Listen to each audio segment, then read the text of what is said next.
A ver, una cosa que hay que puntualizar aquí en la política de curso, donde dice texto. Ahí hay un texto que es de referencia para el programa del curso, ¿ya? Pero el curso se lo puede seguir con cualquiera de esos otros libros que están ahí en las referencias, ¿ya? Especialmente los libros que digan ingeniería termodinámica, ¿no? Más que los de termodinámica clásica, ¿no? Y otra cosa importante que dice aquí es que necesitan las tablas del vapor. Las tablas del vapor.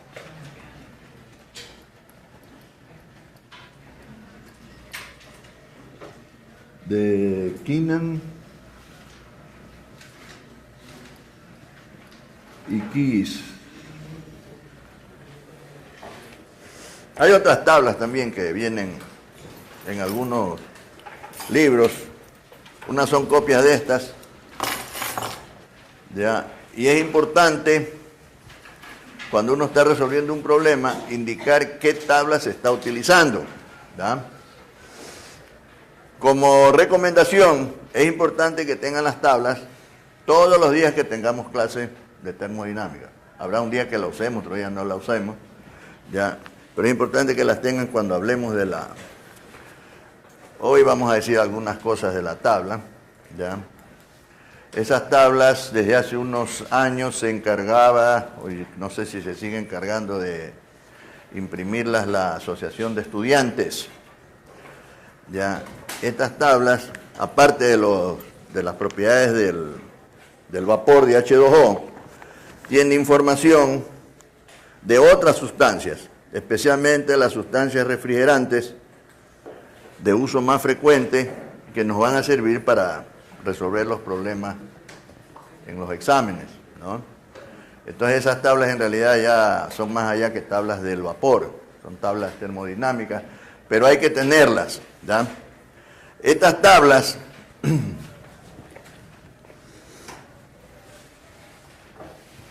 son herramientas que aparecen cuando se comienza a utilizar las sustancias reales. La sustancia ideal, vimos la clase pasada, la sustancia ideal pues tiene una ecuación de estado muy simple, ¿no? ¿Ya? La ecuación de estado de las sustancias reales, las ecuaciones de estado son expresiones un poco más complejas, son expresiones dadas en términos expresados en series, en función de temperatura, tienen unos coeficientes cuyos valores dependen del rango de presiones en que estemos trabajando, o sea, son y dan una cierta aproximación para cada estado de la sustancia real, ¿ya? Entonces tienen un manejo un poco tedioso, un poco complicado. Entonces ahí fue que apareció para ingeniería el uso de las tablas de propiedades, ¿no? Entonces las tablas de propiedades se construyen a partir de ciertos puntos de estado en donde se pueden medir las propiedades de la sustancia y a partir de esos puntos se comienzan matemáticamente a construir los valores que están tabulados, ¿ya? Entonces, para construir las tablas, estas tablas o cualquiera otra tabla, tiene que haber un punto de referencia.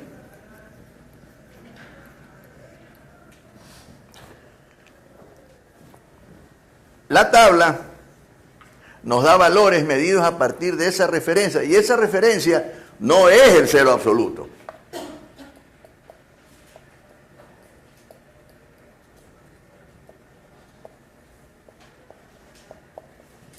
Si yo establezco que aquí sea el cero absoluto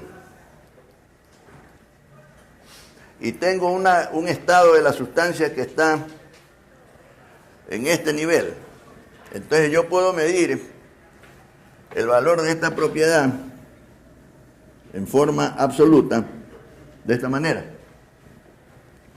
¿Ya? La presión, la temperatura, la entropía, la entalpía, cualquiera de las propiedades. ¿Ya? Pero el problema es el poder lograr el cero absoluto, por un lado. Y segundo, que la ventaja es que en ingeniería nosotros medimos o usamos las propiedades para medir cambios de las propiedades. ¿Ya? Entonces, yo puedo tener una tabla que tenga una referencia que no es el cero absoluto, por ejemplo esta que sea la referencia arbitraria. Entonces, en ese mismo estado, yo voy a medir esa propiedad, póngale que sea X, aquí le voy a poner X1. ¿Ya? Entonces, el valor que me va a dar la tabla, ¿no?, ya va a ser un valor que no va a ser igual al valor absoluto. Y debiera ser un valor que está medido como un delta del cero absoluto acá, y en este caso un delta de aquí a acá. Entonces, como los valores aparecen a tal presión y a tal temperatura, parecen que fueran absolutos, ¿no?, los valores de las tablas. Dice tal presión, tal temperatura, y le dicen el volumen específico es tanto, la entropía es tanto, la entalpía es tanto. Ya.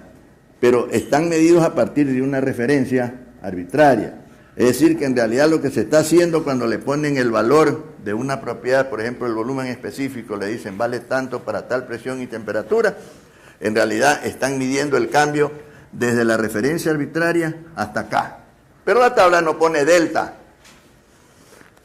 Pero nosotros debemos entender que todos estos valores que están aquí en las tablas están medidos a partir de la referencia arbitraria hasta este estado que está aquí, hasta este valor de presión y temperatura.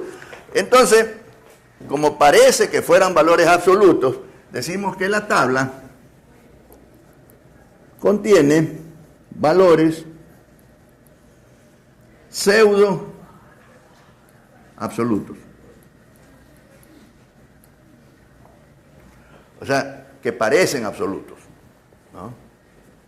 Son valores pseudo absolutos. Entonces, cuando vean que la tabla tiene valores pseudo absolutos, es porque están medidos a partir de una referencia arbitraria. Y la referencia arbitraria es la misma, ¿no?, para todos los casos. En el caso de las tablas de Keenan y Kiss, la referencia arbitraria es que la entropía del líquido saturado a 32 grados F y la entalpía del líquido saturado a 32 grados F son cero. Entonces, a partir de ahí comienza a sacar los valores hacia la derecha y vamos a ver que en la tabla hay partes donde hay valores de estas propiedades negativos. Es decir, ya en ese momento que vemos negativos, quiere decir que no son absolutos. ¿Ya?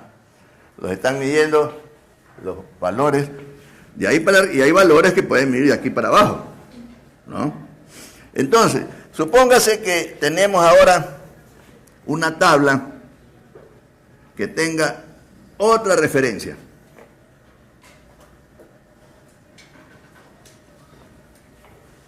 Si tengo otra tabla que tiene otra referencia y el estado es el mismo, ¿ya?, entonces el mismo, o sea, a la misma presión y a la misma temperatura.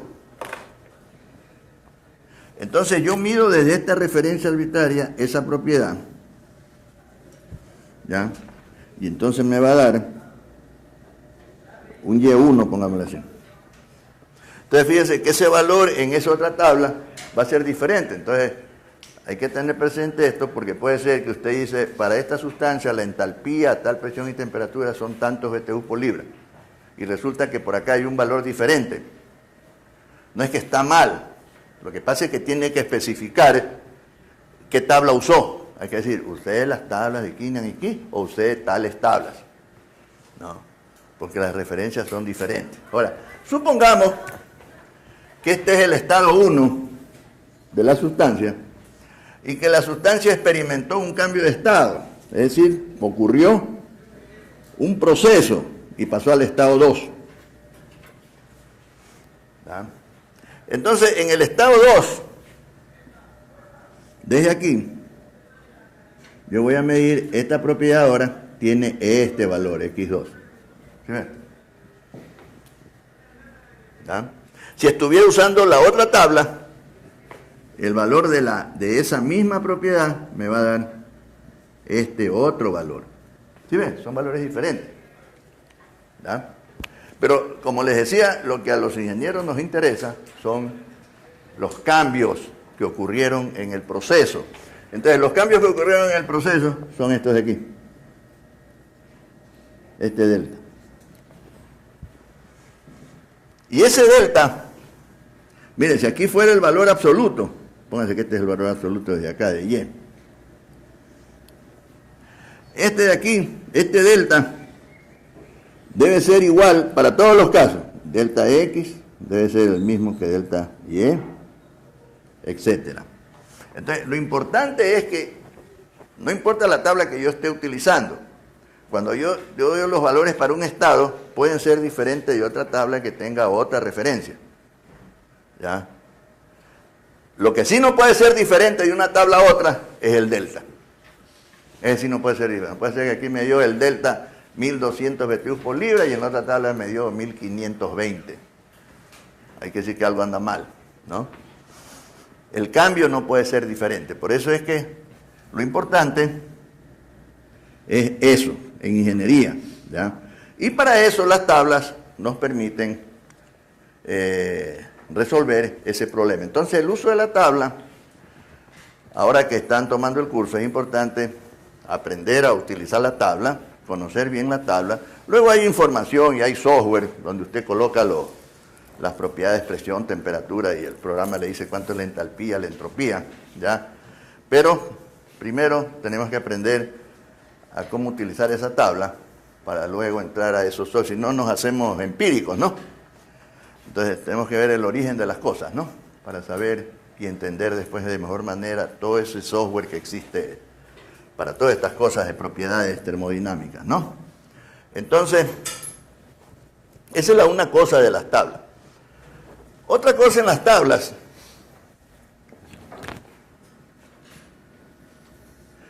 es que si nosotros pudiéramos graficar la variación que tienen las propiedades, tendríamos que en general hay una condición en donde la variación tiene una pendiente más o menos de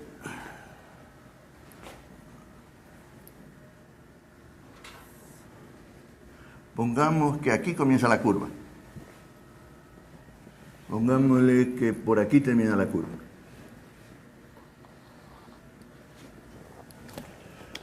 Ustedes revisan la tabla y la tabla tiene, cuando va dando los estados consecutivos, comienza, por ejemplo, la tabla 1 con temperatura, comienza de grado en grado.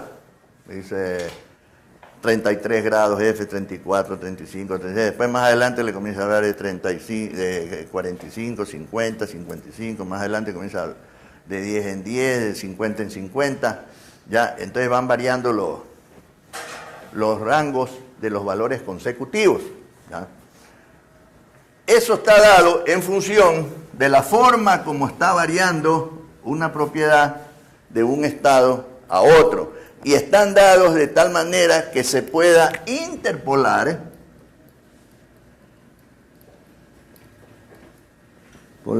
linealmente. ¿Ya?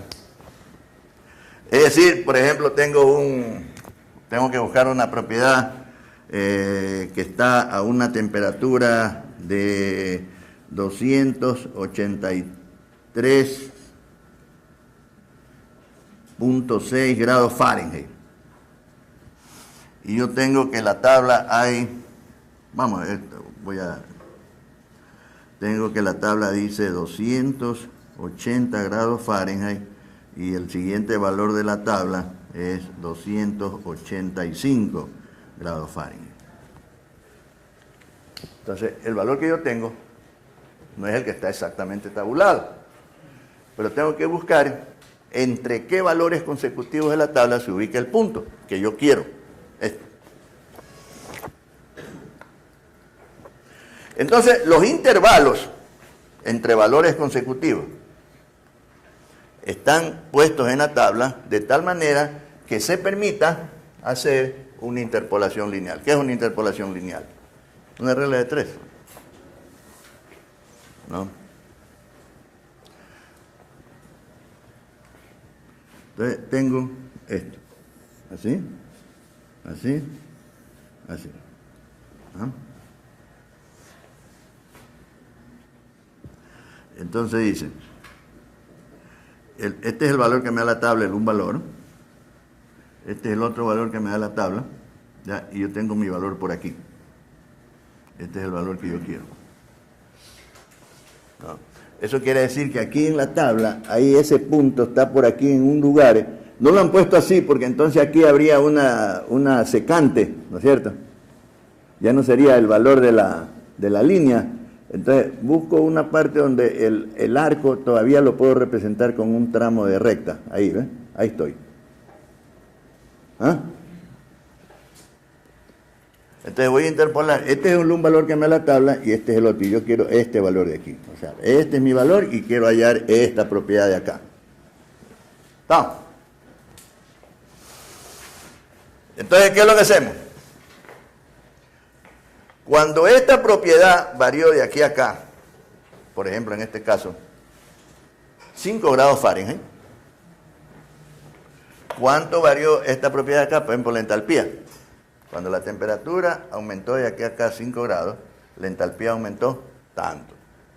Entonces tiene temperatura, entalpía. Aquí 5 grados y acá cambió, yo qué sé, 125 BTUs por libra. ¿Ya? Entonces digo ahora, si aumenta de aquí hasta acá solamente 3.6, ya no es los 5 grados de aquí a acá, ¿cuánto aumentó acá?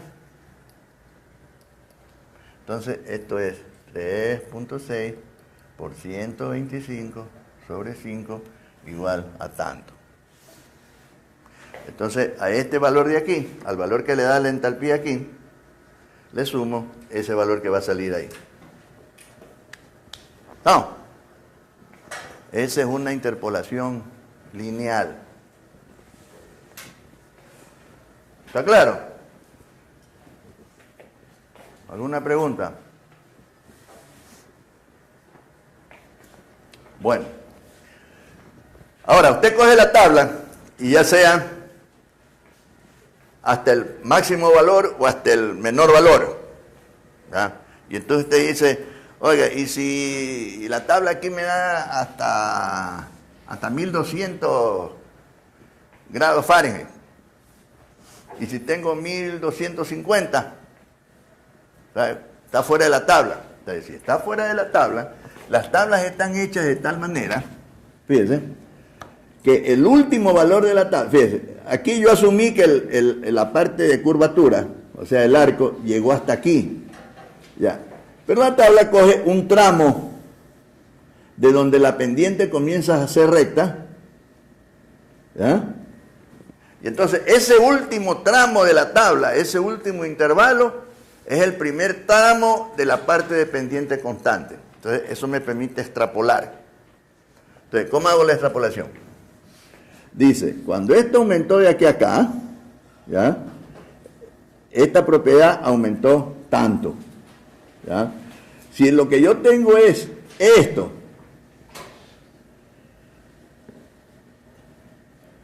¿ya? ¿Cuánto aumenta la propiedad? ¿Sí ve? Sigo haciendo la semejanza de triángulos, ¿ya? Sino que ahora, a partir de este, encuentro este. Entonces, eso es una extrapolación lineal, que lo mismo va a ocurrir del lado de acá. Si aquí comienza el arco, el primer intervalo que le va a la tabla es este que le permite hacer una extrapolación lineal. ¿Vamos?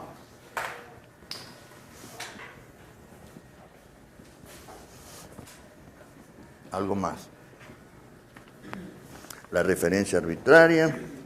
Estas tablas, a ver,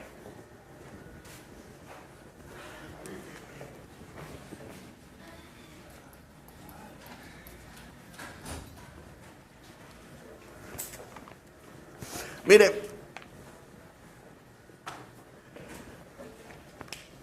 dijimos en la clase anterior, cuando hablábamos de la diferencia entre estado y fases, decíamos que las fases son regiones homogéneas.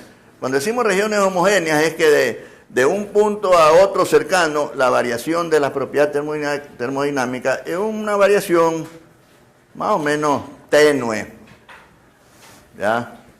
Diferente es cuando yo tengo, por ejemplo, un recipiente, un vaso con agua, y le pongo aquí un terrón de hielo, que es también H2O, y lo tapo aquí, entonces hay moléculas estas que saltan, y aquí en este aire tengo también H2O. Esto está en fase líquida, esto está en fase sólida, y esto está en fase gaseosa. Pero si yo mido la densidad de este H2O aquí, tiene un valor, el H2O acá tiene otro valor bastante diferente, y acá tiene otro valor más diferente todavía, ¿ya?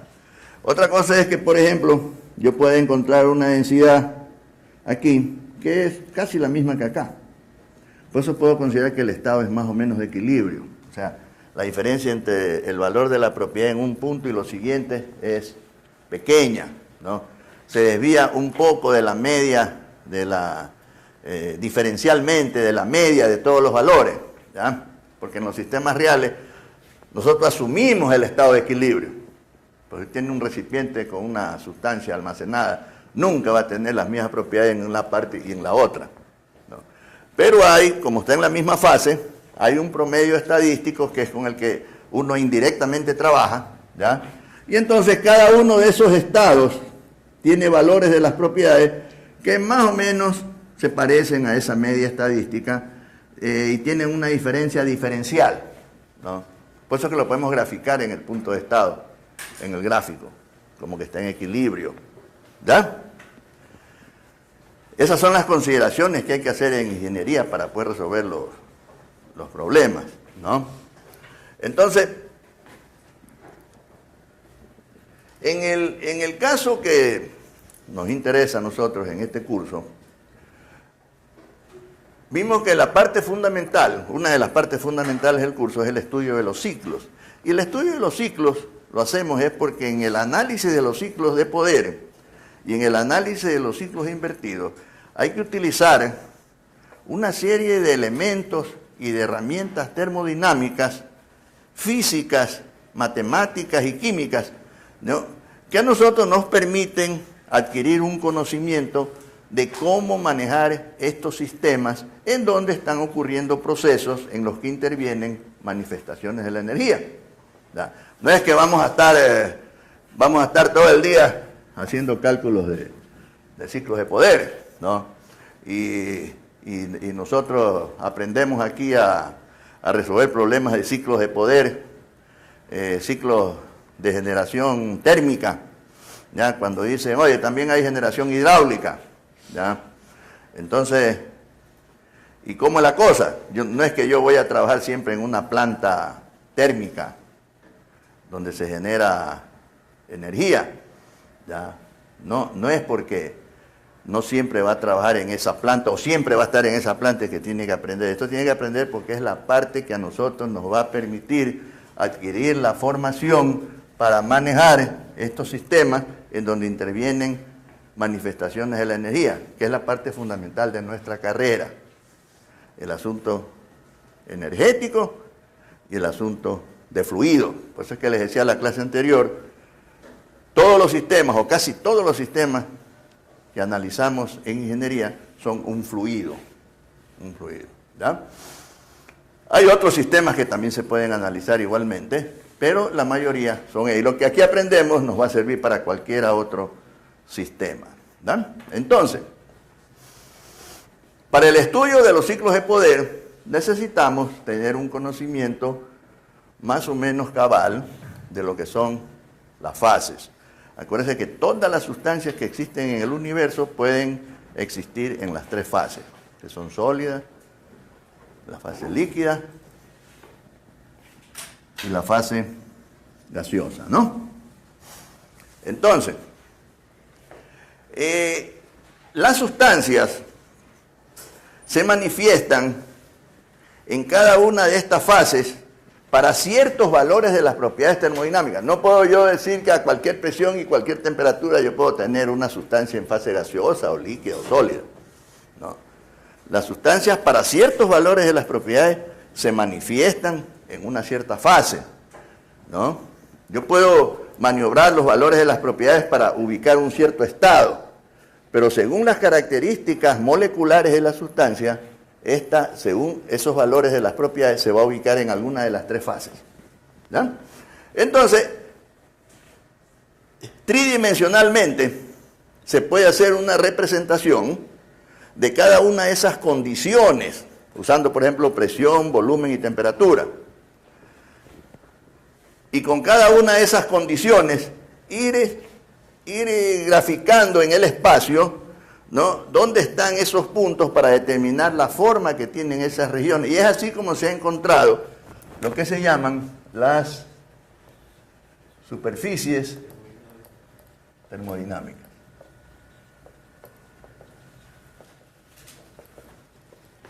Y de las superficies termodinámicas vamos a ver que salen los diagramas termodinámicos. Todos los que quieran. ¿Ya? Son proyecciones perpendiculares, ¿ya?, haciendo cruces de planos que nos permiten determinar esa. Entonces las sustancias tienen más o menos la misma forma, ¿ya? A ver, por ejemplo, déjame ver, en las coordenadas PBT, estas las pueden ver. Yo tengo unos gráficos para verlos. Es importante poderlos visualizar, ¿no? Aunque ahora los pueden ver ahí en internet, ¿ya?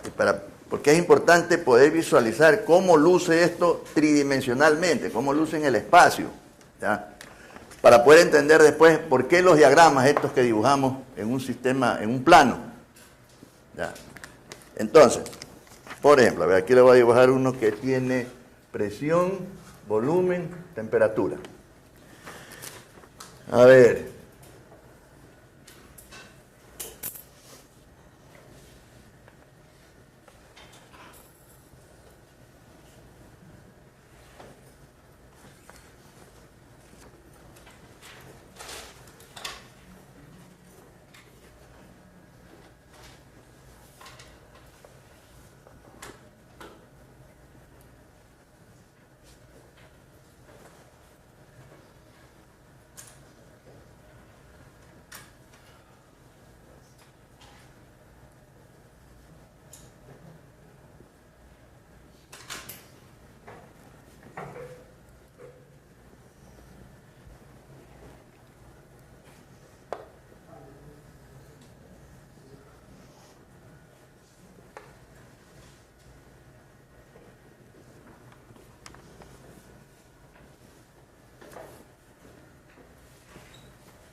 Esta es una superficie que tiene varios componentes que están a diferentes ángulos.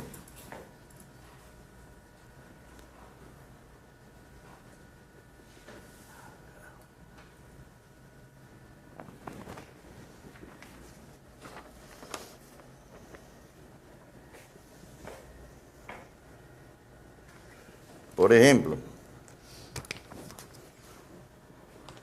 este es un volumen. Imagínense que esta coordenada que le he puesto así está perpendicular a este tablero, ¿ya? Entonces voy a pasar un plano así, por aquí.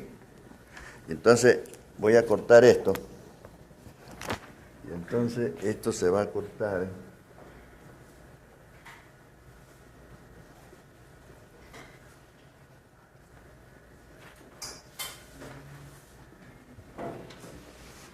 Si yo lo corto así, y este es el eje de la temperatura, todos los puntos donde este plano intercepte a esta superficie van a ser de temperatura constante. Están a la misma temperatura. ¿Ya?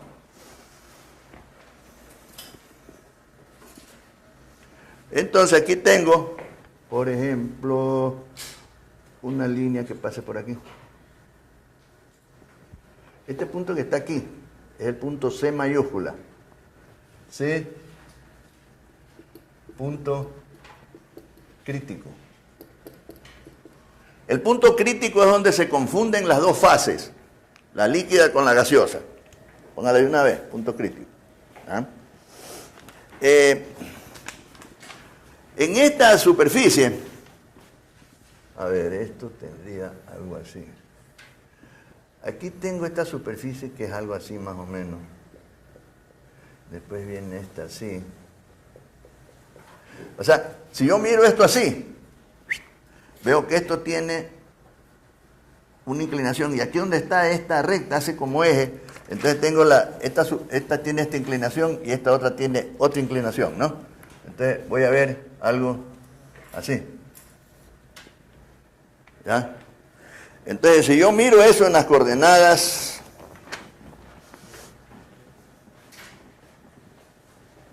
presión, temperatura.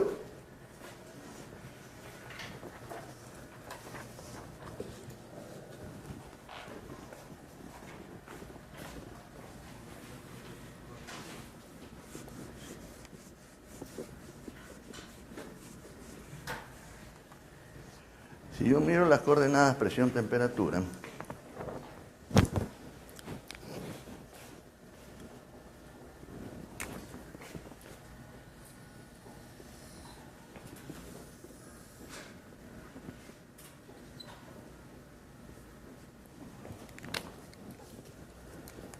tengo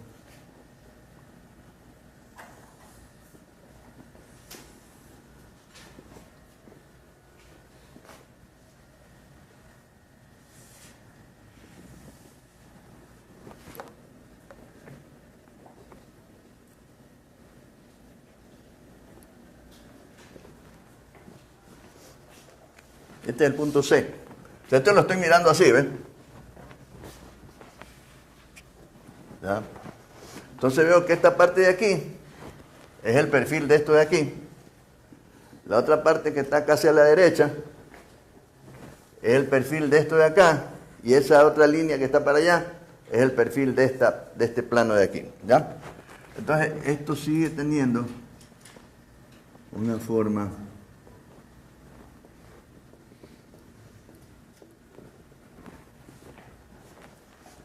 ¿ya? Entonces, aquí se ubican todos los estados que corresponden a la fase sólida, en toda esa cara. Esto sigue, pues. Está cortado. ¿Ya? Acá está todo lo que es líquido. Entonces, esta franja es sólido más líquido. En esa franja están mezclas de las dos fases en equilibrio. ¿Qué quiere decir en equilibrio? Que están las dos fases a la misma presión y temperatura. No es que tengo un vaso de agua con hielo.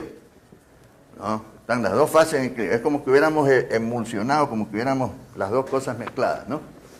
En equilibrio, están a la misma presión y temperatura. El vaso de agua con hielo, pues el hielo tiene una temperatura y el agua otra. No está en equilibrio. Por eso es que el hielo se sigue derritiendo, ¿no?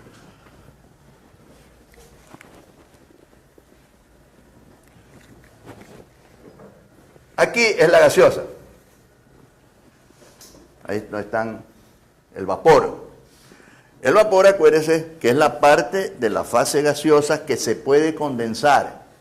Ese es el vapor, ¿eh? La diferencia entre vapor y gas es que el vapor se puede condensar, el gas no. No admite cambio de fase, el concepto de gas. Y entonces esta área que está aquí, esta tiene líquido más gaseoso. Hay mezclas de líquido con vapor. Todo lo que está aquí en esta superficie. Y esta parte de aquí debajo tiene sólido más gaseoso. Fíjense. Y esta línea que está aquí es la línea de punto triple, que en este diagrama la representamos con esta letra B. Entonces, B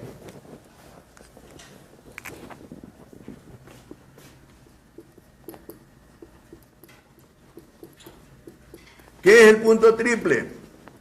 Es el punto en donde coexisten las tres fases en equilibrio. Sólido, líquido y gaseoso están a la misma presión y temperatura. ¿Ya? En este diagrama es una línea, en este diagrama de acá es un punto, y entonces este diagrama, a su vez, contiene aquí lo que es sólido, lo que es líquido y lo que es gaseoso. Este es el punto crítico.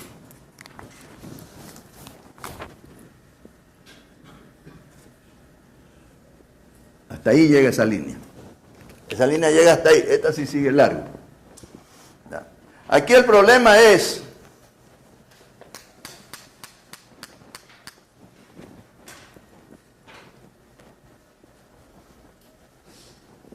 hasta dónde es líquido y cuándo empieza a ser gas. ¿Ya? Cuando yo paso con una línea de presión, voy a poner aquí una presión así. Esta es una línea de presión constante. Paso de aquí, paso de esta fase a la otra, ya hay un cambio brusco. O sea, cuando paso de sólido a líquido, los valores, por ejemplo, solamente tomando el valor de la densidad o el volumen específico, tiene un cambio drástico el valor. ¿Ya? Cuando pasa de una fase a la otra. Aquí hay una región arriba del punto crítico, ¿no? En donde los estados, ¿no es cierto?, son condiciones un poco como difusas, no están exactamente definidos como un verdadero cambio de estado de un punto al siguiente, como ocurre cuando paso de esta región a la de acá. Aquí pasa bruscamente de sólido a líquido, ¿ya? Bruscamente, tiene un terrón de hielo y lo pone ahí y entonces comienza a derretirse. Ese líquido que se va formando tiene unas propiedades que son drásticamente diferentes sus valores a los que tiene como sólido. ¿Ya? Aquí la sustancia va pasando poco a poco de una fase a la otra, no cambia bruscamente. Por eso es que en las tablas, esas regiones, cuando definen las curvas para esos valores, son unas expresiones, nosotros las podemos ver ahí en las tablas, ¿no?, un poco complicadas para poder determinar con datos que se obtienen experimentalmente y luego ir haciendo las interpolaciones, ¿no?, para hallar los valores en esa zona. ¿Ya? No hay encima del punto crítico una línea que nos diga hasta aquí es líquido y de aquí para allá es vapor. ¿Ya? Ahí es una región donde la sustancia va cambiando en una forma pausada de una fase a la otra. No hay cambios bruscos. ¿Estamos? Entonces, por eso nosotros decimos, aquí es fase líquida, aquí es fase gaseosa. Por aquí hay una región en donde la fase líquida y la gaseosa se confunden. Por eso le decía que el punto crítico es el punto donde se confunden las dos fases. ¿Ya? Se confunden. Entonces, nosotros vemos en las tablas las variaciones entre líquido saturado y vapor saturado. Entonces vemos que ahí en el punto crítico la tabla dice 0. Porque los valores tanto de líquido saturado como de vapor saturado son iguales. Son los mismos. Entonces el cambio, el delta, es 0. ¿Ya? Este es para el caso de las sustancias que cuando se están congelando, se están solidificando, su volumen disminuye, o sea, se contraen. Eso ocurre con la mayoría, con la casi totalidad de las sustancias, ¿ya? Una sustancia que usted le comienza a quitar energía, la comienza a enfriar, ¿ya? Su volumen comienza a contraerse, comienza a disminuir, ¿ya? Y entonces la representación en este diagrama es esta, y en este diagrama de 3 dimensiones es esta. Este diagrama de aquí se constituye por lo que representa en lo que se llama el diagrama de fases. Entonces, cuando le pregunten qué es el diagrama PT, es el diagrama de fase. O si le dicen qué es el diagrama de fase, un diagrama de coordenadas PT. Esa es la respuesta correcta. ¿Ya? Ahora, hay una sustancia, que es precisamente con la que más tenemos que lidiar, que tiene un comportamiento en una parte diferente al resto de la sustancia. Como ustedes saben, el agua, o sea, el H2O, ¿verdad? Cuando se solidifica, cuando se congela, cuando se está congelando, solo cuando se está congelando, su volumen aumenta. ¿Ya? Solo cuando se está congelando. Cuando está como líquido, cuando está como vapor, se comporta igual que las demás sustancias. ¿Ya? Entonces, eso de ahí,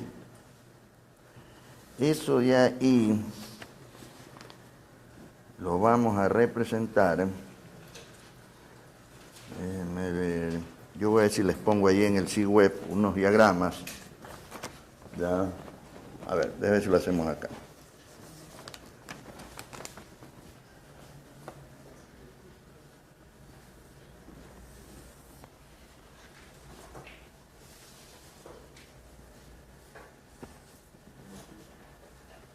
Es importante tratar de visualizar esto en 3 dimensiones para poder entender después los diagramas en 2 dimensiones, ¿no? Entonces, este viene así.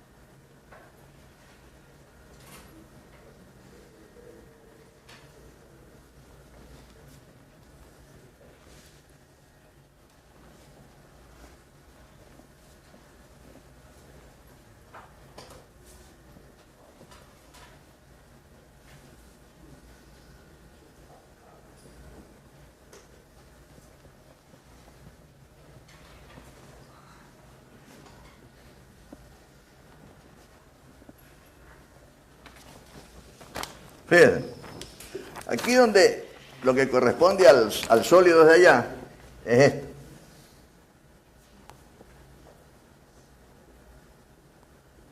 Esta es la línea de punto triple.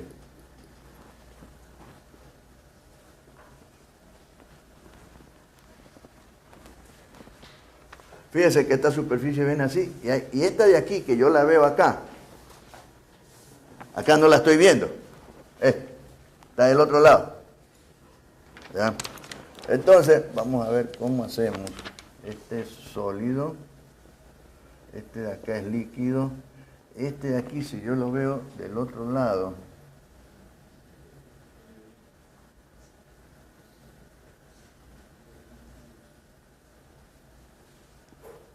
es así, ¿no?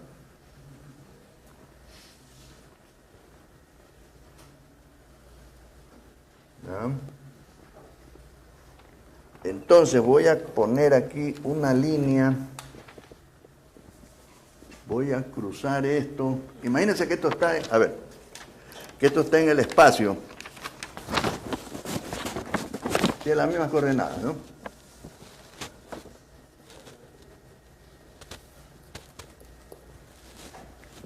Entonces voy a pasar un plano horizontal, ¿ya? Y entonces esto se va a cortar,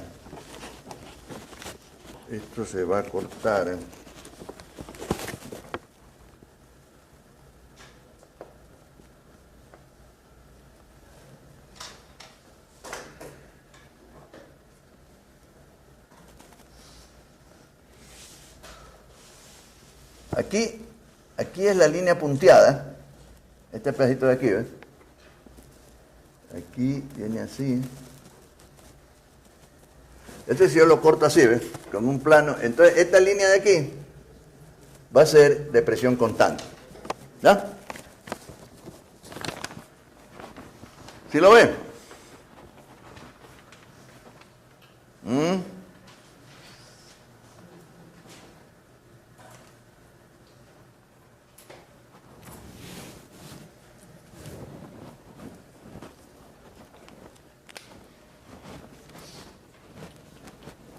Aquí tengo el punto crítico. ¿Ya? Aquí tengo la fase gaseosa. Aquí es líquido más gaseoso. Aquí es sólido más gaseoso. Aquí abajo ocurre la sublimación, ¿no? Cuando el proceso está ocurriendo debajo de la temperatura de punto triple, la sustancia pasa directamente de sólido a gaseoso. Va cambiando, ¿no es cierto? El sólido se va evaporando, ¿ya? A medida que va pasando de aquí para allá hasta que todo se hace gaseoso, ¿no?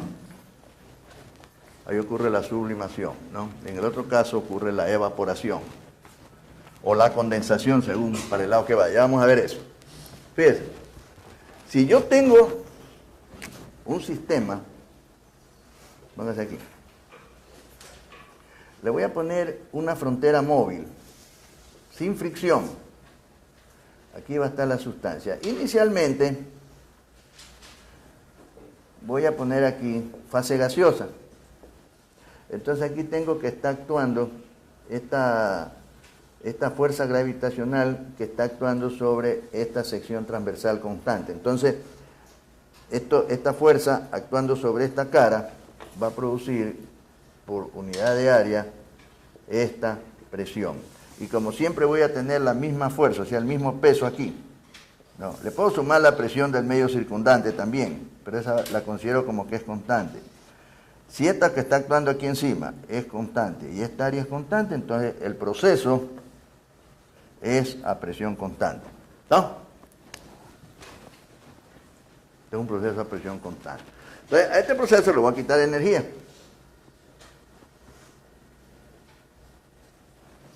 ¿Cómo le quito energía? A ver, poniéndolo en contacto con una región que esté a menor temperatura.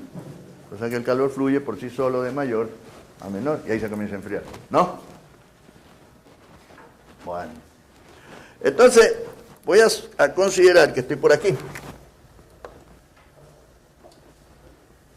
Esta es fase gaseosa. Entonces, lo comienzo a quitar energía. Entonces, se empieza a venir para acá, ¿ves? A lo que se viene para acá, si esto yo lo miro así, entonces se está viniendo así, ¿ves? O sea, comienza a disminuir la temperatura también, ¿ves? ¿Ah? Hasta que llega aquí. Cuando llega aquí, en este punto, en las tablas lo representa con el subíndice G. G para la tabla quiere decir vapor saturado. Vamos a verla. Y entonces una vez que llega ahí, la presión y la temperatura se mantienen constantes, ¿ves? Ya no sigue viniendo para acá. Se comienza a ir así, paralelo al plano de la temperatura. Porque los cambios de estado, en el caso de líquido y vapor, ¿ya? Cuando se evapora o cuando se condensa, son a presión y temperatura constantes. Por eso es que para estos sistemas de dos fases en equilibrio, la presión y la temperatura no son independientes. Por eso cuando usted da la condición o estado de un sistema que está en esta región, donde existen las dos fases, no puede definir el punto dando presión y temperatura. Tiene que dar presión y volumen específico, o entropía específica, o entalpía, o calidad, alguna otra cosa, para poder ubicar el punto. Porque a esa presión y a esta temperatura están todos esos puntos de aquí hasta acá. Entonces yo necesito algo donde cortar esto para ubicar el punto. Entonces, llega aquí y comienza a presión y temperatura a condensarse. Cuando llega aquí a este punto, cuando termina la condensación, todo es líquido y ese líquido se llama saturado y se representa con el subíndice F. Entonces, cuando vean la tabla H sub F quiere decir entalpía de líquido saturado. ¿Está claro? Muy bien. Entonces llega ahí y se comienza, y esto de aquí, este émbolo se va para abajo. Va disminuyendo el volumen, ¿sí ves? A lo que me voy yendo para allá. Esto se está yendo para allá, ¿ves? Está disminuyendo el volumen. Con la misma masa. Entonces, comienza ahora sí comienza la temperatura. Ya la presión y la temperatura ya son independientes ahora para una sola fase. Y comienza a enfriarse. Le sigo quitando siempre energía aquí. Entonces, cuando llega a este punto de aquí, es el punto aquí, esto está en la cara que está allá a la vuelta, la que no puedo ver.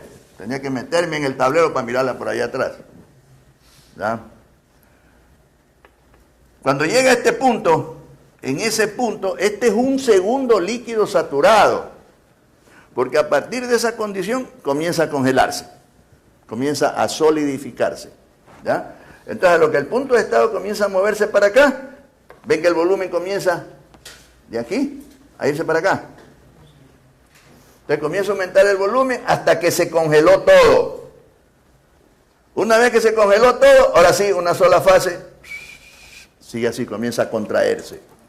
Entonces, por eso es que cuando usted coge y deja, por ejemplo, supóngase que es un vaso de un vidrio no muy duro, con H2O en un congelador, ¿ya?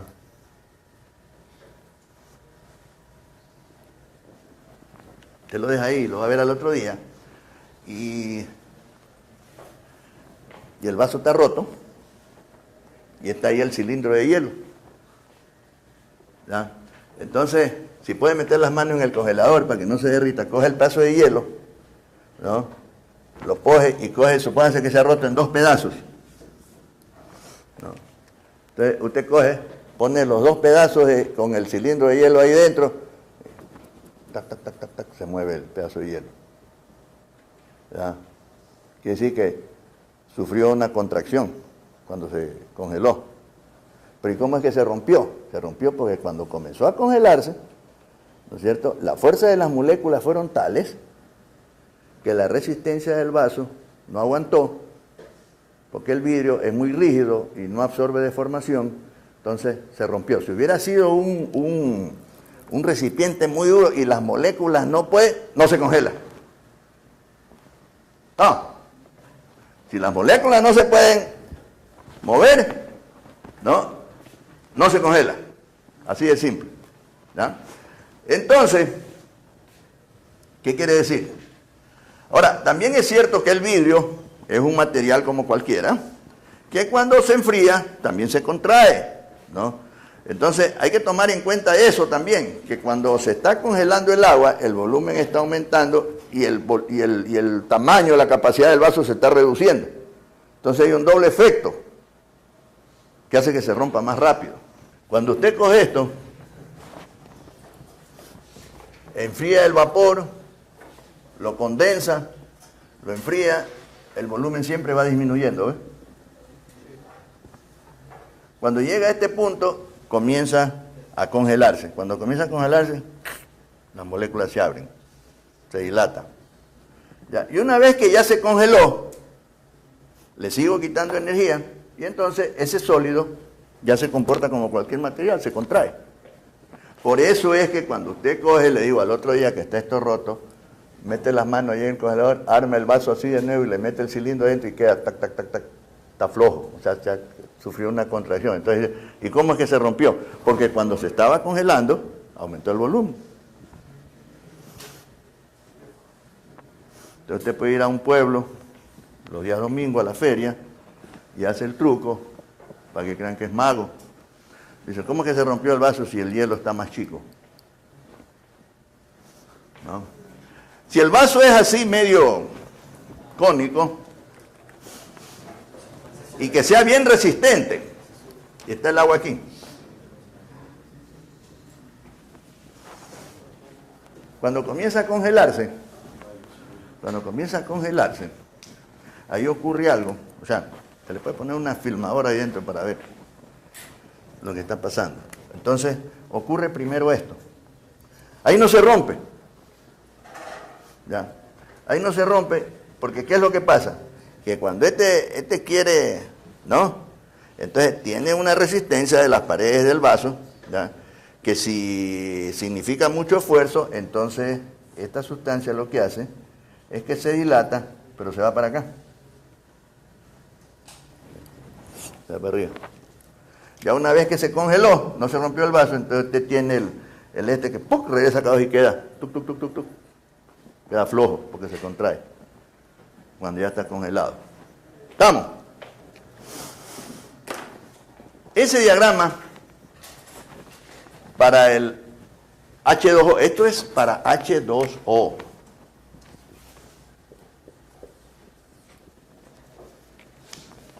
Por eso es que en lugares donde las temperaturas bajan bastante, ¿ya? Tienen que las tuberías de las distintas aguas, de las aguas potables, aguas lluvias, aguas servidas, tienen que estar a ciertas profundidades debidamente protegidas y de ciertos materiales, ¿ya? Para prever la posibilidad de que pueda la tubería romperse cuando eso llegase a congelar, ¿no? Entonces, inclusive en los motores de los vehículos hay que ponerle una sustancia al agua para cambiar el punto de congelamiento, porque si se congela el agua dentro del bloque del motor, acuérdense que el bloque del motor es una fundición gris que no absorbe deformación, ¿no? Porque acuérdense que los motores de los vehículos trabajan a temperaturas altas y entonces no pueden deformarse a esas temperaturas, porque si se deformaran, imagínense que el motor se haga, ¿no? Como dibujo animado, ¿ya? Entonces quiere decir que no absorbe deformación. Y dentro de las paredes de ese motor hay agua que está circulando para sacar el calor que hay que rechazar, ¿no? Para que el sistema haga trabajo, ¿ya? Entonces, si esa agua se congela ahí dentro, y como el bloque del motor no absorbe deformación, puede partirse, ¿no? Puede partirse. Lo mismo en las tuberías, ¿no? Entonces, lo que se trata es de proteger, no poniendo una cosa dura que no se rompa, sino tratar de que no se congele el agua, ¿no? De eso se trata. No dejar que se congele el agua, porque el agua cuando se congela se dilata, ¿ya? Y es una fuerza molecular, es bien alta, ¿ya? Esto de aquí, puesto acá, es igual. La única diferencia es que la línea que separa sólido de líquido es así. Este es para el H2O. Entonces usted le pone que el diagrama es con esta línea cuando se contrae al congelarse y con esta línea cuando se dilata al congelarse. Estas líneas son más o menos, una sustancia tienen esto así, otra la tienen más así, otra la tienen más patucha, ¿ya? Pero es más o menos esa forma, ¿ya? Y entonces si usted tiene aquí por ejemplo, si tengo un vapor saturado, a lo que lo expansiona isentrópicamente se hace mezcla húmeda. Acá, si tengo un vapor saturado, a lo que se expansiona isentrópicamente se hace vapor supercalentado, ¿eh? Este es el ácido acético. Este es cualquier sustancia. Esta línea, que es la línea de saturación, tiene más o menos esa forma. Unas la tienen, le decía, más así, otras la tienen más plana, pero es en general así. Entonces, en esta línea de saturación, que es la que separa el líquido de gaseoso, aquí están las mezclas de líquido más vapor, ¿ya? Entonces, esta línea se llama línea de saturación. ¿Por qué se llama línea de saturación? Porque contiene los estados de saturación. Ya vamos a ver qué son esos estados de saturación, ¿no? Entonces, si yo tengo aquí vapor, esto es aquí, del punto crítico hacia la derecha, están todos los estados de vapor saturado. A la izquierda del punto crítico, están todos los estados de líquido saturado, ¿ya? Por eso es que el punto aquí, en esta línea, se representa con el subíndice G y acá con F, ¿ya?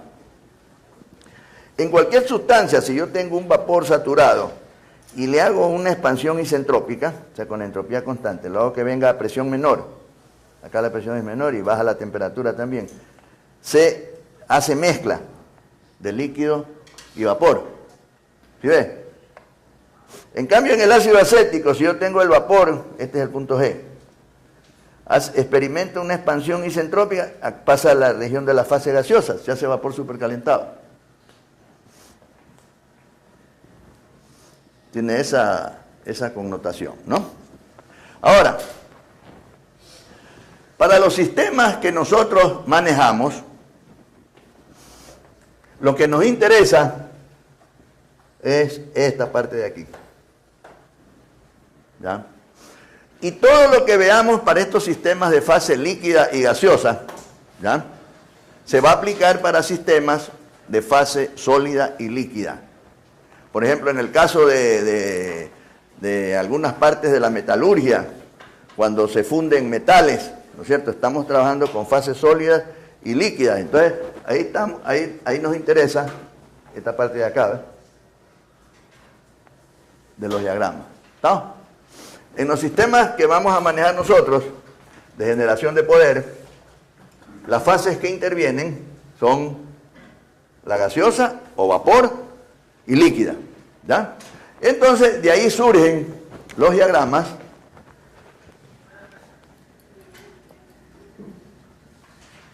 termodinámicos.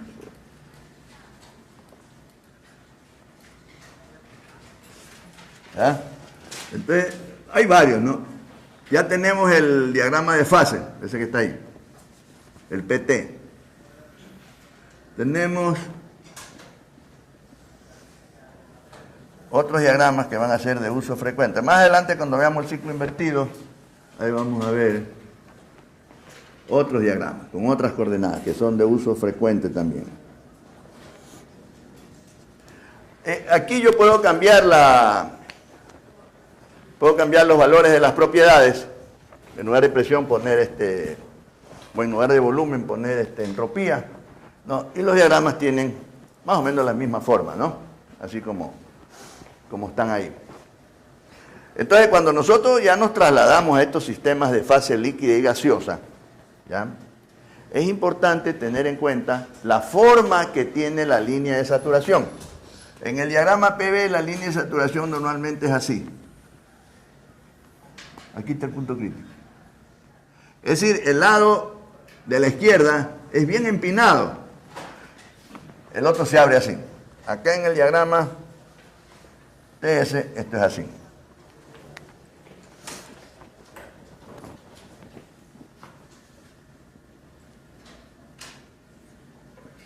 ¿Ah? Las líneas importantes. Fíjense, aquí voy a poner, esta es una línea de presión constante en este diagrama. Este es el punto G, este es el punto F. Este punto F, mire, todo está con valores, usted encuentra en los diagramas ahí en las tablas, hay estos diagramas con valores reales, ¿ya? En esta parte de acá, la información disponible no es muy abundante, ¿ya? Inclusive porque ocurren cambios energéticos pequeños, ¿no? Entonces, la mayoría de la información bibliográfica trabaja simplemente como que todo fuera líquido saturado, ¿ya?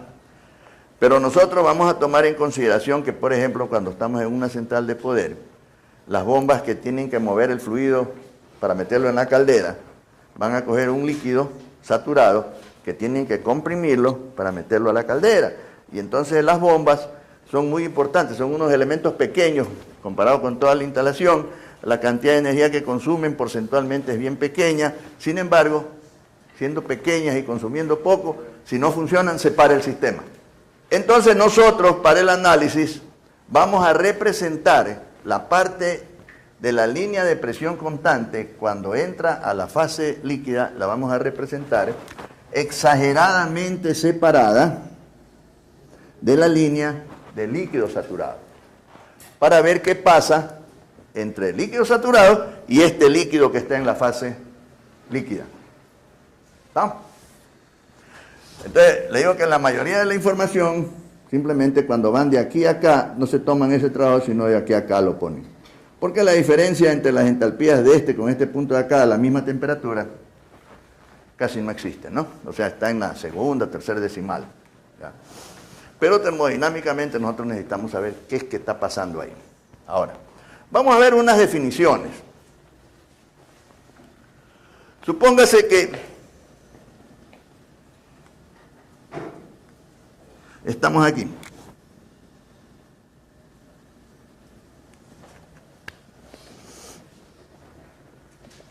Ahí tengo un líquido que tiene esta presión y tiene esta temperatura, entonces el punto 1.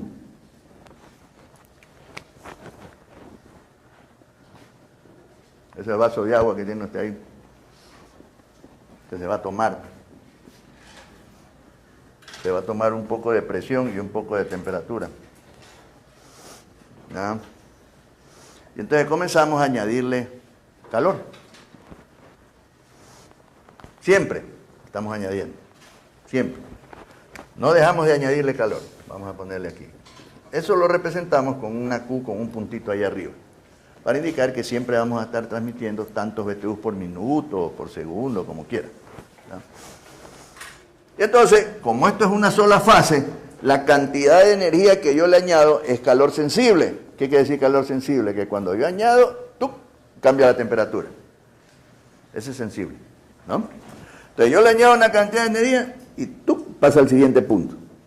Y vamos a asumir como que le estoy añadiendo cuasi estáticamente, con unas gradientes de temperatura bien pequeñas para que el proceso sea reversible, y entonces yo me voy a ir así, un punto tras otro, un punto, un punto, un punto. Entonces este es el punto, le voy a poner una lupa aquí, para ver más grande el punto que está en la línea de saturación. ¿Ya? Antes de estar en ese punto hay otro punto, que todavía está en esta región. ¿Ya? Aquí todavía es líquido. Líquido, y acá es líquido. ¿Ya? Entonces, una vez que, como sigo añadiendo energía, hay el siguiente punto. El siguiente punto ya es un estado que está debajo de la línea de saturación.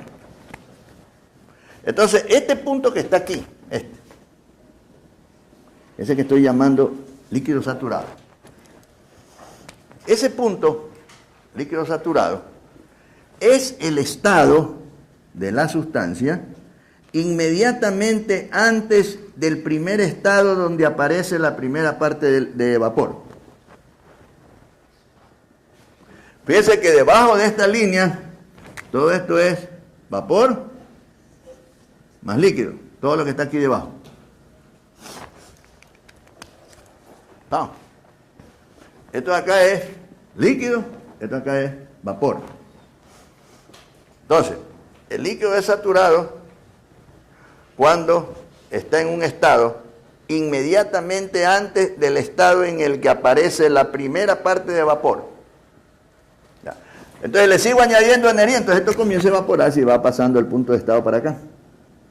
Se va evaporando, evaporando, va disminuyendo el líquido y aumentando el vapor, hasta que llega aquí y se hace todo vapor. Antes de que todo se haga vapor, tengo un estado anterior. Y este estado que está aquí, que lo estoy llamando con la letra G,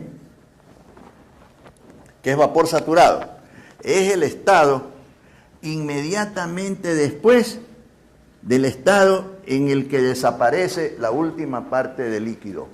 O sea, ya todo se hizo vapor. Entonces, así va a ocurrir para las distintas presiones. Entonces, todos los estados que están contenidos acá, a la derecha del punto crítico, son condiciones de vapor saturado. Todos los que están a la izquierda, líquido saturado. Ahora, hasta ahí la temperatura se mantuvo constante. El calor que yo añadí, ¿no es cierto? Como no se manifestó un cambio de temperatura, porque el cambio de fase es a presión y temperatura constante, ese calor que añado se llama calor latente. El de acá es sensible, este es latente. Latente porque no se manifiesta un cambio de temperatura. Una vez que ya se saturó, entonces ahora ya tengo una sola fase. Entonces ahí sigo añadiendo energía, y entonces ya el calor ya es sensible y llego acá. A este punto vamos a ponerle 2.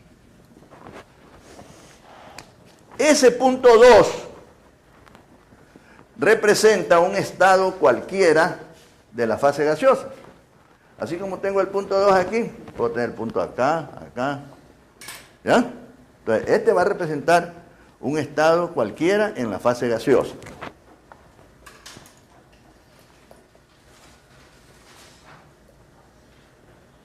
¿No?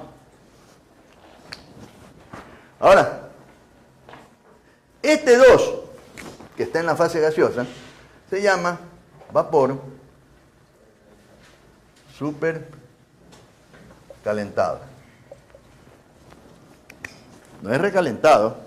Recalentado, ya vamos a ver qué es recalentado. Puede ser que el recalentado llegue ahí mismo, pero el recalentado es un proceso. ¿Ya? Esta acá es la condición, ese vapor es supercalentado. ¿Ya? Es decir, todos los puntos, todos los estados, todas las condiciones contenidas en la fase gaseosa corresponden a vapor supercalentado. ¿Ya? Ahora, ¿por qué se llama supercalentado? Fíjense, a cada presión de saturación, esta es una presión de saturación, a cada presión de saturación corresponde una temperatura de saturación, que para la misma sustancia siempre es la misma. En cualquier lugar del universo, si yo tengo una sustancia que a esta presión comienza a evaporarse a esta temperatura, en cualquier lugar que yo esté del universo, cada vez que esté a esa presión, le añado energía y comienza a evaporarse. No es que, digo, cuando estoy a 232 grados Fahrenheit y 14.696 libras por pulgada cuadrada, le añado una cantidad de calor y comienza a evaporarse el agua a nivel del mar. Entonces, pero a veces, con 14.696, ahí sí mismo en el nivel del mar puede ser que con 12.5, no hay eso. Tiene que ser esa presión de saturación con la correspondiente temperatura de saturación, que para la misma sustancia siempre es la misma.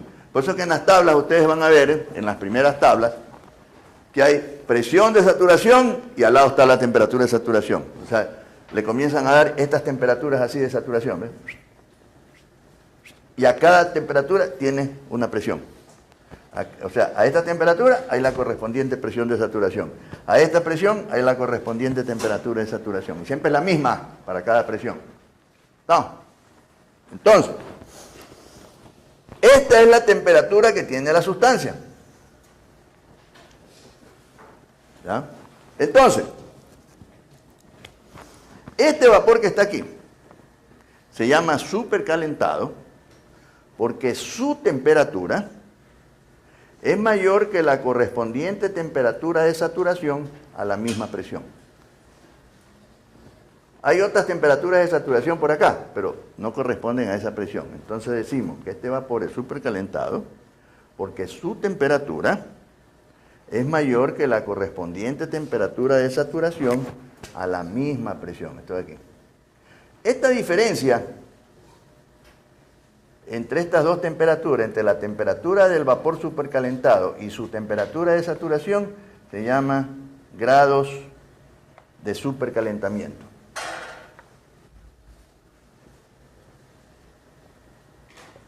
Por ejemplo, le dice, tengo un vapor que está a 220 libras por pulgadas cuadradas y tiene una temperatura de 800 grados Fahrenheit. Entonces le dice, y tiene 200 grados de supercalentamiento. ¿Cuál es la temperatura de saturación? Si le dice que tiene una temperatura de 800 y los grados de supercalentamiento son 200, entonces la de saturación debe ser 800 menos 200. Esa debe ser. Vamos. Esos son los grados de supercalentamiento, ¿ya? Entonces acuérdense, todos los estados que están contenidos en la fase gaseosa son estados de vapor supercalentado. Y es supercalentado porque su temperatura es mayor que la correspondiente temperatura de saturación. Aquí le ponen grados de supercalentamiento porque así aparecen las tablas, ¿no? Superheated, dice. Superheated.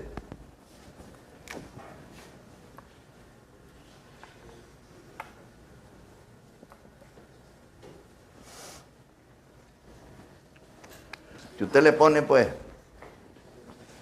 SC, no se sabe qué es. Tiene que ser SH. ¿No? Ahora, este vapor lo cojo ahora, lo enfrío, lo condenso. Una vez que llega a ser líquido saturado, lo sigo y comienza a enfriarse hasta acá. ¿Ya? Este líquido que está aquí, 1,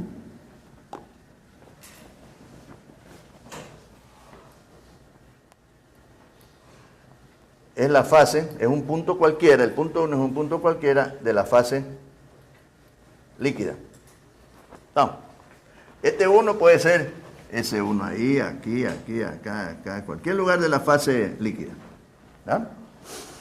Y entonces, esos puntos, como el 1, que están en la fase líquida, son líquidos subenfriados o, este tiene dos nombres, o comprimido. O sea, estos estados que están contenidos en la fase líquida son estados de líquido subenfriado o comprimido. Vamos a ver por qué. A ver. Miren, esta sustancia está a esta temperatura, ¿no? Esta es la correspondiente temperatura de saturación. A esta presión de aquí, que se convierte en una presión de saturación. Miren, las presiones de saturación son las que cortan a la línea de saturación. Y las presiones de saturación son subcríticas. Porque las presiones supercríticas, como esta de acá, no son de saturación, porque no cortan a la línea de saturación. No. Estas temperaturas de saturación son las temperaturas que cortan a la línea de saturación. Esta temperatura por acá arriba ya no es de saturación, es una temperatura supercrítica. Entonces aquí por el punto crítico pasa una presión crítica y por aquí pasa una temperatura crítica. ¿No? Entonces acuérdense que temperaturas y presiones de saturación son las que cortan a la línea de saturación. ¿Ya? Este punto 1, que corresponde a un estado de la fase líquida, es líquido subenfriado, porque su temperatura es menor que la correspondiente temperatura de saturación a la misma presión. ¿Sí ven? Entonces la diferencia es el delta T sub SC. Ahí sí, subcool, subenfriado. ¿Por qué le dicen comprimido? Miren. Voy a pasar esta línea de temperatura por aquí, ¿eh? Hasta acá. Fíjense. Este sigue siendo el mismo estado 1. Ahora, esta temperatura de saturación hago que corte a la línea de saturación y aquí en este punto hay la correspondiente presión de saturación. Vamos. Entonces, esta sustancia ahora está a esta presión y a esta temperatura. Entonces, este es un punto G de líquido saturado. Entonces, ¿por qué se llama el mismo punto? Es subenfriado porque su temperatura es menor que la correspondiente de saturación a la misma presión. Por eso es subenfriado. Y es comprimido porque su presión, esta de aquí, su presión es mayor que la correspondiente presión de saturación a la misma temperatura. ¿Sí ve? Entonces acuérdense que es subenfriado porque su temperatura es menor que la correspondiente temperatura de saturación a la misma presión. Y es comprimido porque su presión es mayor que la correspondiente presión de saturación a la misma temperatura. Eso que quede claro, porque con eso vamos a estar trabajando y con eso vamos a usar debidamente las tablas. Ya. Todo lo que está aquí, debajo de la línea de saturación, se llaman mezclas húmedas. ¿Ya? Entonces, para hablar de la mezcla húmeda, entonces, sistemas de dos fases. En este caso el sistema de 2 fases va a ser la mezcla húmeda. La mezcla húmeda en equilibrio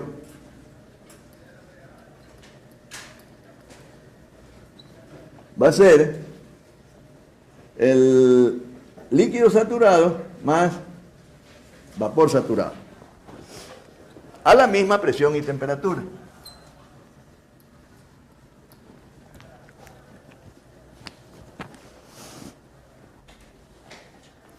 Ese sistema de 2 fases, constituido por esta mezcla en equilibrio, va a constituirse en el sistema termodinámico de los ciclos que nosotros vamos a estudiar. ¿Ya? Entonces,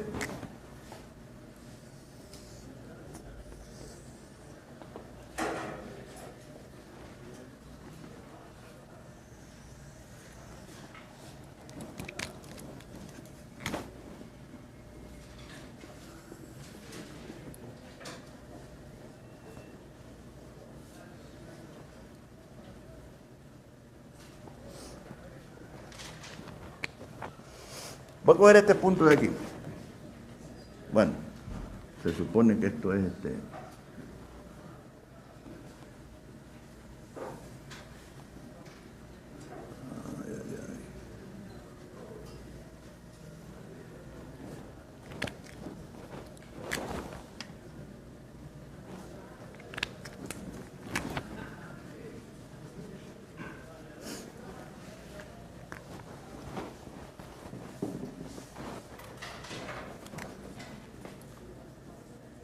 Voy a ponerle R como referencia.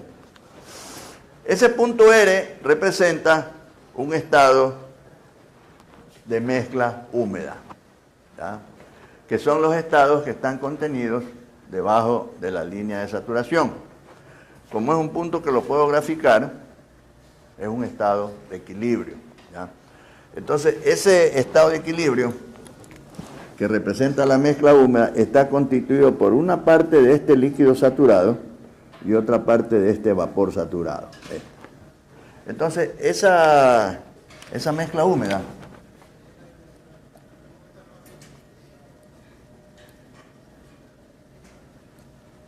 ¿ya?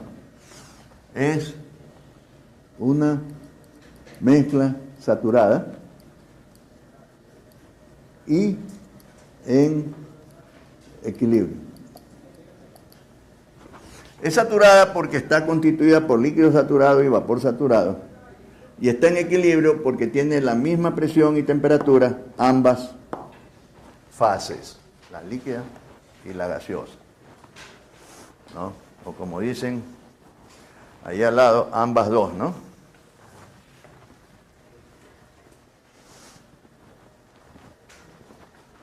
Entonces, esto es lo que yo les decía, que para determinar la condición o estado de una mezcla húmeda, necesitamos conocer la temperatura o la presión.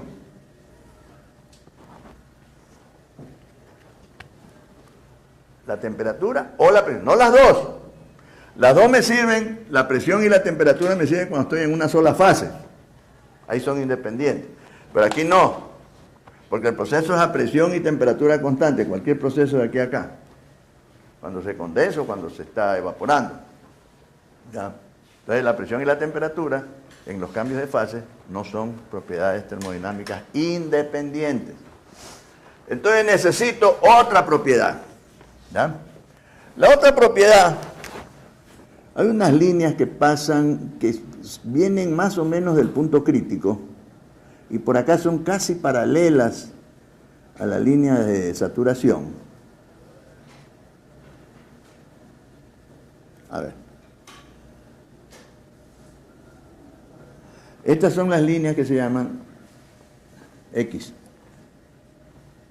calidad. Entonces yo tengo aquí una línea que pasa por aquí, donde está este punto de referencia, y este le voy a poner que sea X sub R. ¿Qué es la calidad? La calidad es la parte de vapor saturado contenido en la mezcla húmeda. No.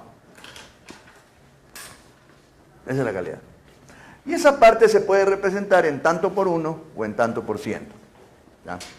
En tanto por uno.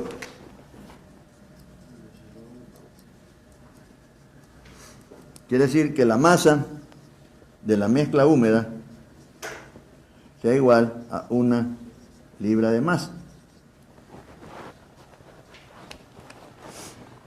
Tanto por ciento es cuando esa masa en lugar de 1 es 100, ¿no? Entonces, 1 libra masa de mezcla húmeda, ¿ves?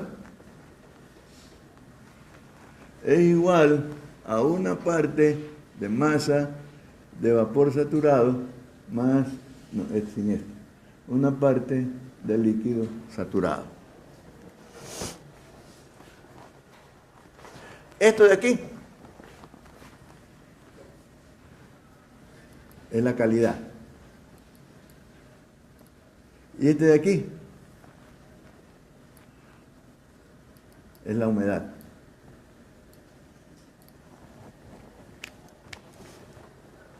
De la mezcla.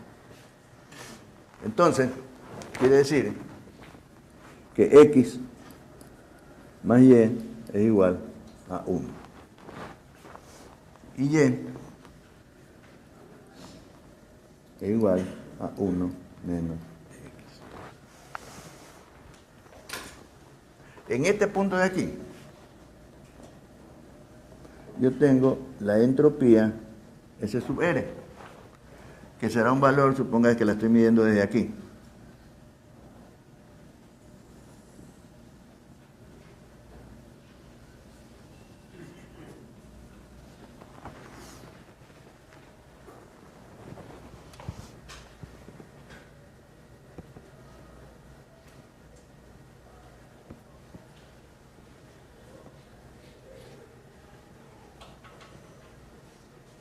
Ya. Fíjense, cuando esto llega aquí, o sea, el líquido comienza a ser caliente y comienza a evaporarse, ¿no? Aquí todo es líquido y comienza a aparecer la primera parte de vapor, va aumentando la masa de vapor, o sea, aparece, todo es líquido y entonces comienza este a aumentar y este a disminuir, va aumentando, este disminuye, ¿verdad? Hasta que todo se hace vapor. Cuando llega a G, cuando llega aquí, ¿ya? Entonces, quiere decir que este porcentaje de aquí y este porcentaje de acá, comparado en todo esto de aquí. Si yo cojo en un diagrama TS, como el que está ahí en las tablas, y ubico el punto, también dicen, el punto está aquí, y quiero determinar la calidad, entonces yo, si no tengo suficiente información, cojo una regla, mido de aquí a acá, entonces tengo esta distancia, cojo la misma regla y mido de aquí hasta acá, mido esta distancia, entonces divido ese valor de ahí, bueno, no le ponga X, sino A, divido ese valor A sobre D y me debe dar X. Si este valor de acá se llama B y divido ese B para D, ese debe ser Y. ¿Estamos? Entonces, la entropía de SR está constituida por la masa de líquido saturado y por la entropía de líquido saturado, más la masa de vapor de la mezcla por la entropía de vapor saturado. Eso quiere decir, puesto en tanto por 1, que esto se llama Y y esto se llama X. ¡Vamos!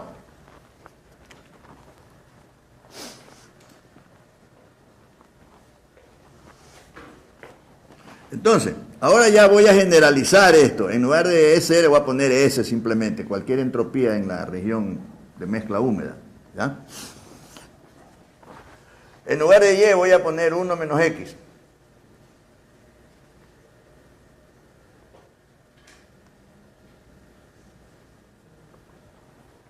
Entonces aquí tengo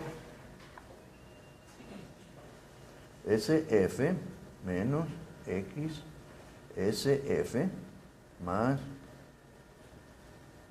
X por SG. Vámonos acá arriba. Por aquí nos venimos acá. S es igual, voy a ordenar esto, a SF más, voy a poner X SG menos SF. ¿Está bien? En la tabla, cuando le da valores de líquido saturado, por ejemplo, la entalpía, se dice, esa es la entalpía del líquido saturado. HG, la entalpía de vapor saturado. Y el cambio de aquí a acá, o sea, cuando pasa de HF a HG, o de SF a SG, o de V sub F a V sub G, lo que sea, cualquier propiedad, ¿ya? Entonces, esto lo representa como un delta H, y ese delta H es HG menos HF, que la tabla, en lugar de poner delta, pone el subíndice FG. Para la tabla, la variación que hay de líquido saturado a vapor saturado lo representa con el subíndice FG. O sea que ese FG realmente es un delta. ¿No?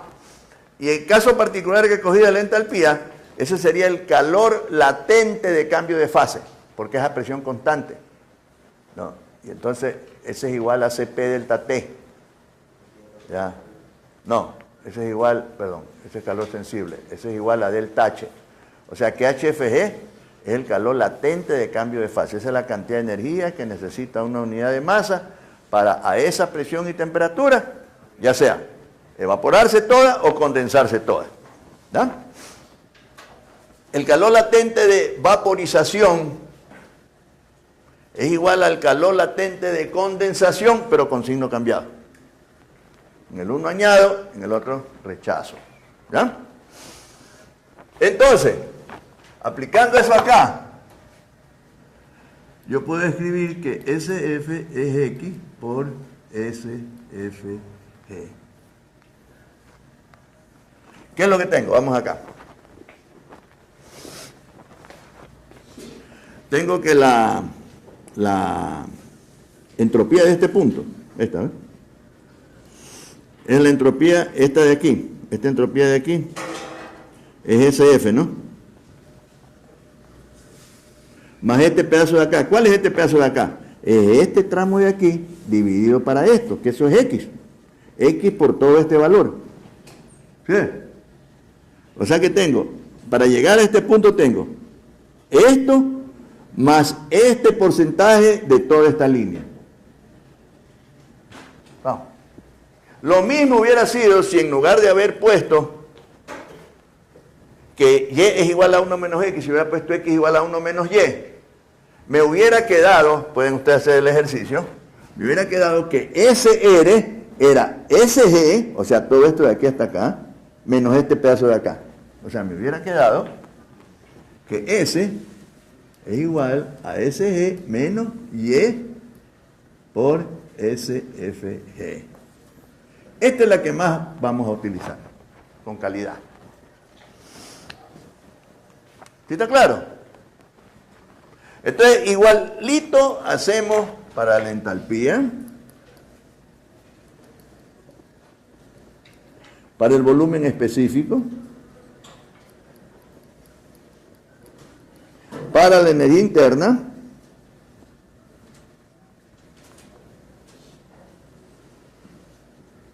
¿ah? Y entonces de esa manera determinamos las propiedades de las mezclas húmedas, ¿no? Acuérdense que aquí terminamos esta parte, de aquí a la próxima clase, y deben estar, o sea, usted póngase ejercicios, coja un diagrama TS que está ahí en las tablas, ponga un punto, de aquí hay un diagrama TS que tiene buen tamaño, o pueden bajar uno ahí de él, este de aquí, ¿ven? Este es el diagrama TS del H2O, ¿eh? Fíjense que en este diagrama, la parte del líquido comprimido, no hay información. Recién aparece la primera línea de presión cuando la presión es de 5.500 libras, ¿eh? 5.500 libras, que es una presión supercrítica. Para presiones menores, simplemente no toman en cuenta los cambios, que nosotros lo vamos a poner aquí exageradamente, porque vamos a ver cuando una bomba comprime, qué es lo que está ocurriendo. ¿Ya? Eso es importante para analizar las bombas. ¿Ya? Entonces aquí en este diagrama usted puede hacer ejercicios, coger un puntito por ahí y puede escoger donde le coincidan las líneas para que compruebe si está haciendo bien los cálculos y dice, a ver, tengo la mezcla húmeda aquí, tiene tal presión y tal calidad. A ver, vamos a usar la tabla. Entonces comienza, vamos a sacar la entropía de líquido saturado, de vapor líquido saturado. Luego saco esta, hago la operación para ver si me está saliendo la entropía que dice aquí abajo. Haga esos ejercicios, que eso le va a servir el día del examen y no esté mirando así para ver si le sale un espejismo, ¿no? Vamos. A ver, vamos a pasar la lista a los que no vinieron al comienzo.